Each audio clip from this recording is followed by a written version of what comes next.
Inter తర్వాత డిగ్రీతో పాటు IAS prepare అవ్వండి. 3 years లో ఐఏఎస్, ఐపీఎస్, ఐఎఫ్ఎస్, ఐఆర్ఎస్ లాంటి ఉన్నత ఉద్యోగాలలో సెటిల్ అవ్వండి. Vintage IAS academy, AC residential campus. Phone number 7770033722.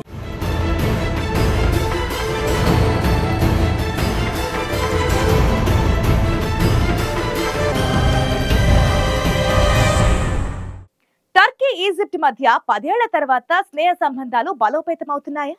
ముఖ్యంగా మధ్యప్రాచ్యంలో నెలకొన్న పరిస్థితులు ఇరు దేశాల మధ్య దోస్తీకి కారణమవుతున్నాయా అన్న వాదనలు సర్వత్రా ఆసక్తిని రేపుతున్నాయి. ఇజ్రాయెల్ దాడులపై మండిపడుతున్న టర్కీకి ఈజిప్ట్ సహకారం కీలకం కానుందన్న అభిప్రాయాలు వెల్లువెత్తుతున్నాయి.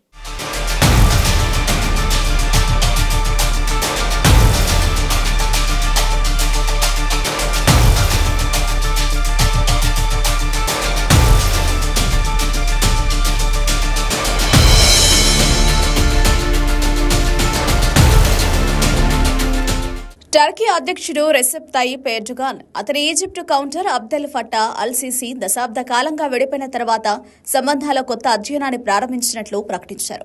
2013లో టర్కీ మిత్రదేశమైన ఇస్లామిస్ట్ అధ్యక్షుడు మొహమ్మద్ మోర్సీని అప్పటి రక్షణ మంత్రి మిస్టర్ సీసీ పదవిచ్యుతుడిని చేయడంతో ఇరు దేశాలు బంధాన్ని తెంచుకున్నాయి. ఈజిప్టు రాజధాని కైరోలో జరిగిన సంయుక్త సమావేశంలో ఇద్దరు నాయకులు తమ సంబంధాల్లో కొత్త ఆకు మారుతున్నట్లు చెప్పారు. టర్కీ అధినేత ఈజిప్టులో 10 సంవత్సరాల తర్వాత పర్యటించారు. ఈ సమావేశంలో పలు ద్వైపాక్షిక ఒప్పందాలపై సంతకాలు చేశారు. గాజా స్ట్రిప్ లో ఇజ్రాయెల్ యుద్ధాన్ని నిర్వహించడాన్ని ఇద్దరు నేతలు విమర్శించారు. కాల్పుల విరమణకు పిలుపునిచ్చారు. ఈ జంట పలు ఒప్పందాలపై సంతకాలు చేసే ముందు కైరో విమానాశ్రయంలో ఎర్డోగాన్ కు సీసీ ఘన స్వాగతం పలికారు. వారిద్దరూ సంబంధాల్లో కొత్త దశ, వాణిజ్యాన్ని సంవత్సరానికి $15 బిలియన్ పెంచాలని, మధ్యప్రాచ్యంలో దౌత్యపరమైన సహకారానికి పిలుపునిచ్చారు. గాజా పాలకులు హమాస్తో యుద్ధంలో ఇజ్రాయెల్ను బహిరంగంగా విమర్శించిన ఎర్డోగాన్ మళ్లీ నెతన్యాహు ప్రభుత్వాన్ని లక్ష్యంగా చేసుకున్నారు.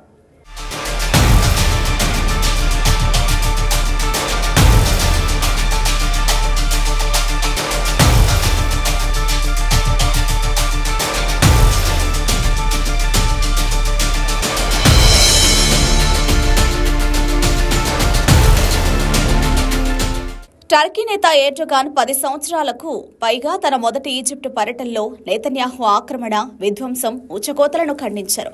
పాలస్తీనియన్లు మా ఎజెండాలో అగ్రస్థానంలో ఉన్నారని, వీలైనంత త్వరగా కాల్పుల విరమణను ఏర్పాటు చేయడం మా ప్రాధాన్యత అని ఎర్డోగాన్ అన్నారు. తన వంతుగా సీసీ ఇజ్రాయెల్ అడ్డంకులు అంటే మానవతా సహాయం గాజాలోకి చాలా నెమ్మదిగా ప్రవేశిస్తుందని విమర్శించారు. గాజాలోకి రాఫా దాటడాన్ని ఈజిప్ట్ నియంత్రిస్తోంది. అయితే ఇజ్రాయెల్ ప్రతి సహాయ రవాణాను తనిఖీ చేయాలని పట్టుబట్టింది. ఇజ్రాయెల్ హమాస్ మధ్య కొత్త సంధిని బ్రోకర్ చేయడానికి కైరో, ఖతార్, యునైటెడ్ స్టేట్స్తో ఉమ్మడి ప్రయత్నాలను నిర్వహిస్తోంది. ఇజ్రాయెల్ ప్రతినిధి బృందం కైరోలో ఉండగా హమాస్ ప్రతినిధి బృందం ఈజిప్టు రాజధానికి వెళ్లాల్సి ఉంది. ముస్లిం బ్రదర్హుడ్ ఉద్యమంలో భాగమైన ఇస్లామిస్ట్ ప్రెసిడెంట్ మొహమ్మద్ మోర్సీని అప్పటి రక్షణ మంత్రి సీసీ తొలగించిన తర్వాత టర్కీ, ఈజిప్ట్ 2013లో సంబంధాలను తెంచుకున్నాయి.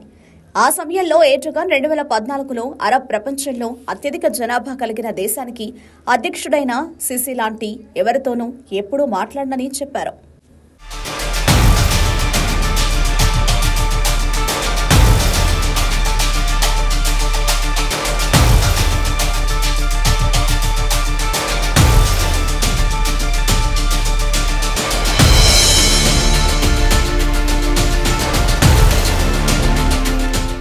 కానీ 2021 నుండి టర్కిష్ ప్రతినిధి బృందం సాధారణీకరణ గురించి చర్చించడానికి ఈజిప్ట్ను సందర్శించినప్పటి నుండి సంబంధాలు కరిగిపోయాయి.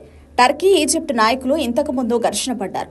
అయితే గాజా, సుడాన్లో ఉమ్మడి లక్ష్యాలు ఉన్నాయి. గత జూలై నాటికి కైరో, అంకారా ఒక దశాబ్దంలో మొదటిసారిగా పరస్పరం రాజధానులకు రాయబారులను నియమించుకున్నాయి. నవంబర్ 2022లో ఎర్డోగాన్, సీసీ ఖతార్లో కరచాలనం చేశారు.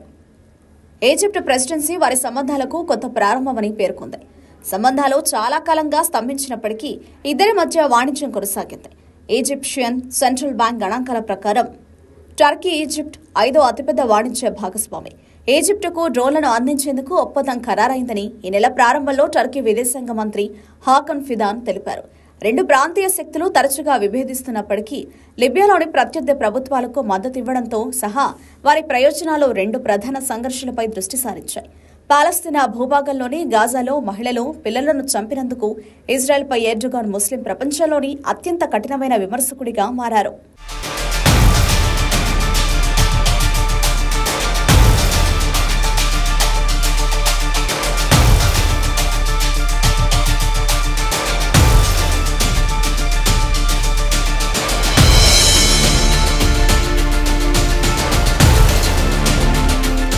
నవంబర్లో అంకారా ఇజ్రాయెల్లో తన రాయబారిని రీకాల్ చేసింది.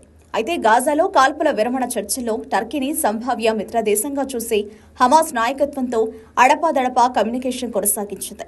గాజాపై ఇజ్రాయెల్ దాడి తర్వాత ఈ ప్రాంతంలో దౌత్యంలో ఉన్న ఫిదాన్ అక్టోబర్లో కైరోకు వెళ్లి సిసితో సహా సీనియర్ ఈజిప్ట్ అధికారులతో సమావేశమయ్యారు. ఫిదాన్ కొత్త విదేశాంగ మంత్రిగా నియామకమైనప్పటి నుంచి ఇతర దేశాలతో సంబంధాలను మెరుగుపరిచేందుకు ప్రయత్నిస్తున్నారు. ఉదాహరణకు ఎన్నికల అనంతరం విదేశాంగ విధానంలో భాగంగా టర్కీ చివరకు నాటోలో స్వీడన్ చేరిక బిడ్ను ఆమోదించింది.